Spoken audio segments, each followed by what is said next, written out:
Usama, please tell us a little bit more about yourself. Okay, I guess I've been dealing with data mining and data science for a lot of years. Started out with a PhD in AI machine learning, then 7 years at NASA Jet Propulsion Lab in Pasadena, then Microsoft for 5 years. Then I did my first 2 startups in the Seattle area, the second of which got acquired by Yahoo in 2004, where I became the world's first chief data officer. The title started out as a joke at the time. Did it? Yes, and now it became a serious thing, I guess.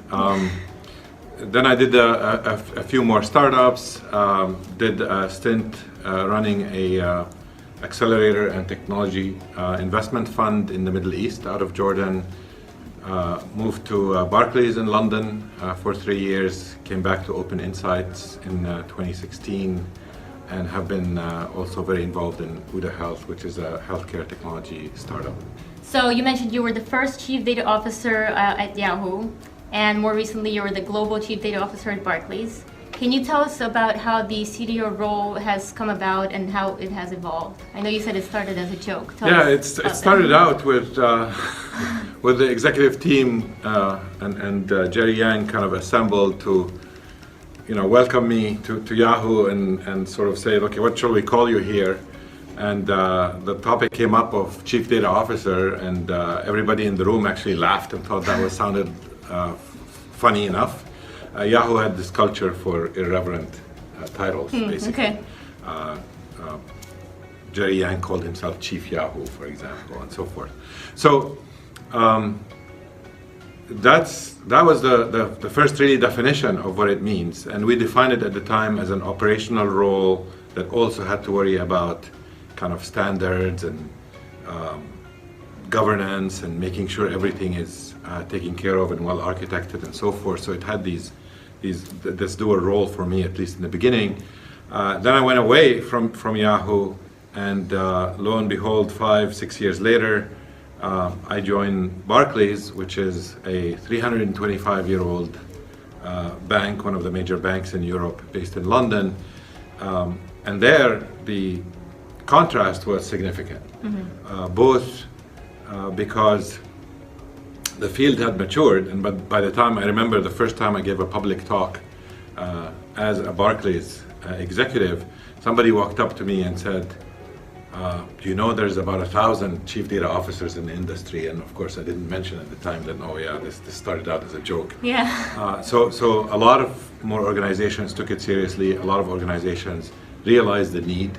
At a bank, there's a lot more emphasis on the governance side, on the policy side, and a lot on the privacy and the proper use of data.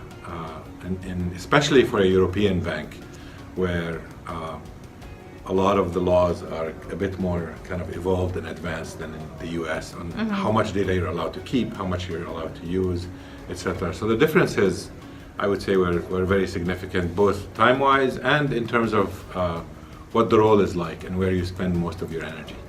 Right. So does every bank at this point have a CDO role? Are they mandated to? It's almost getting there. I think many banks kind of fear getting in trouble if they don't have a CDO now. The industry basically demands a accountable individual who is looking and seeing whether that organization is using the data properly, how they're using it, do they have the right limitations on its use. I used to call my role at Barclays kind of the responsible use of data. But before you can use it responsibly, you need to make sure that it's usable and available and can be actually applied in a lot of these innovative applications as well, while staying on the safe side. So one of the big programs I pushed there was, I called it from KYC, which is in banking is know your customer. It's a big area of spend. I called it the journey from KYC to UIC, where UIC stood for understanding your customer, which actually shows the business value of the data rather than just doing it for regulatory reasons, which is what KYC is all about.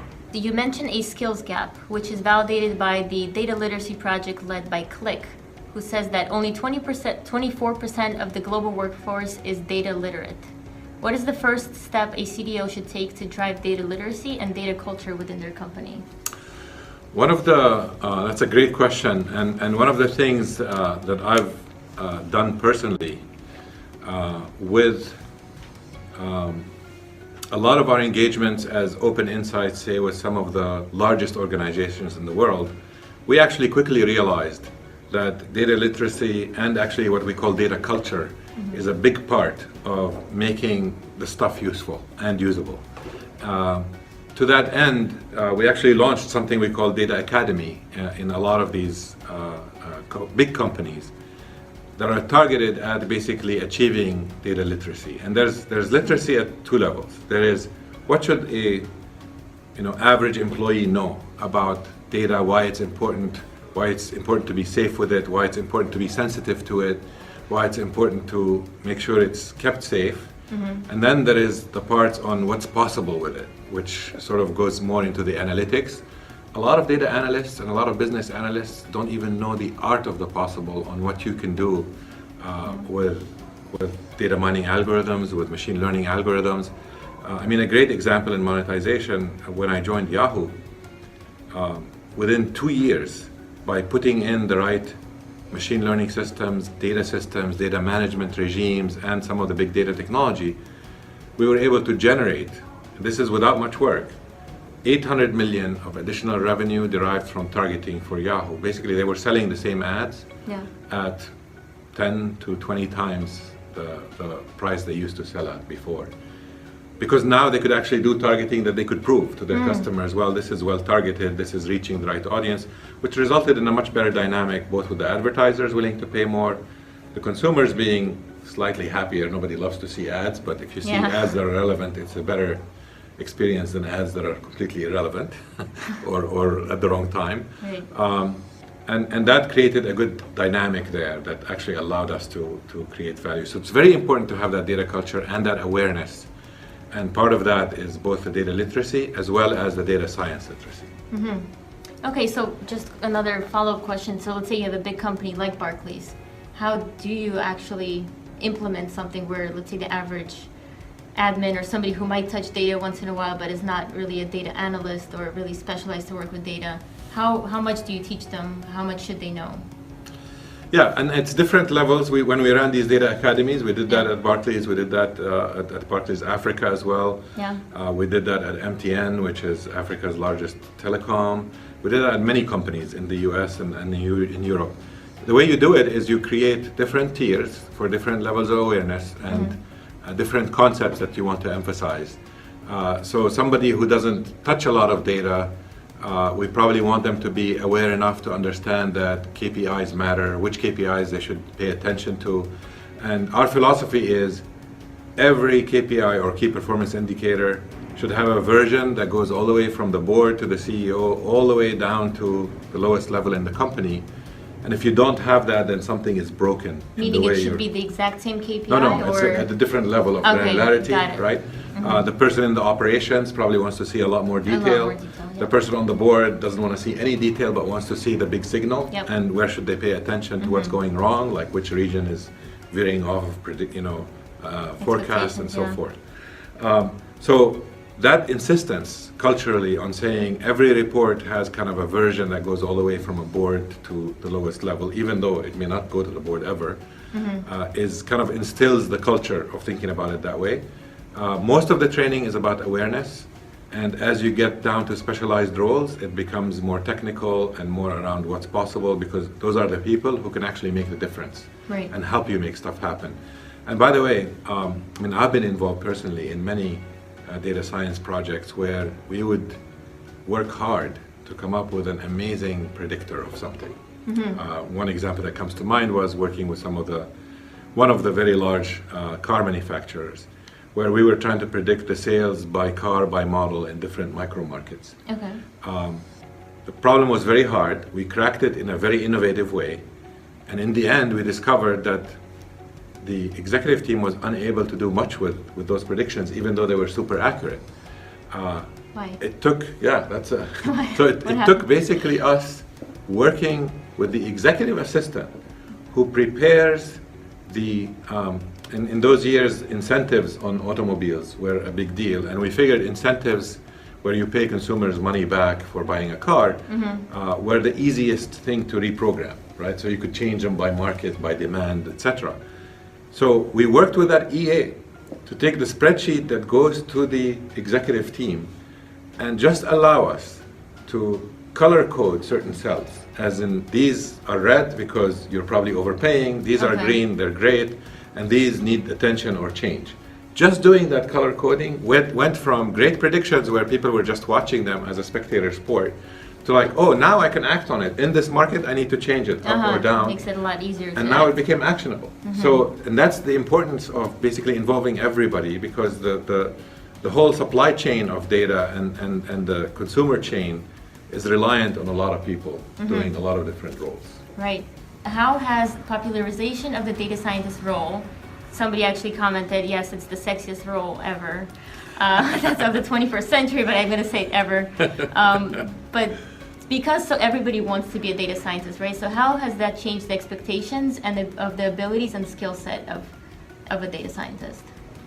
Yeah, I think what has happened is the pressures to fulfill this demand, the open roles, and some of the negative, I would say mostly negative experience, because, by the way, I mean, if you have a role which is very highly paid, it's only natural that many candidates will try, and many people looking for jobs will try to reclassify themselves as, hey, I could do data science. And in most cases, by the way, I don't blame them, because it's so diffuse in the definition.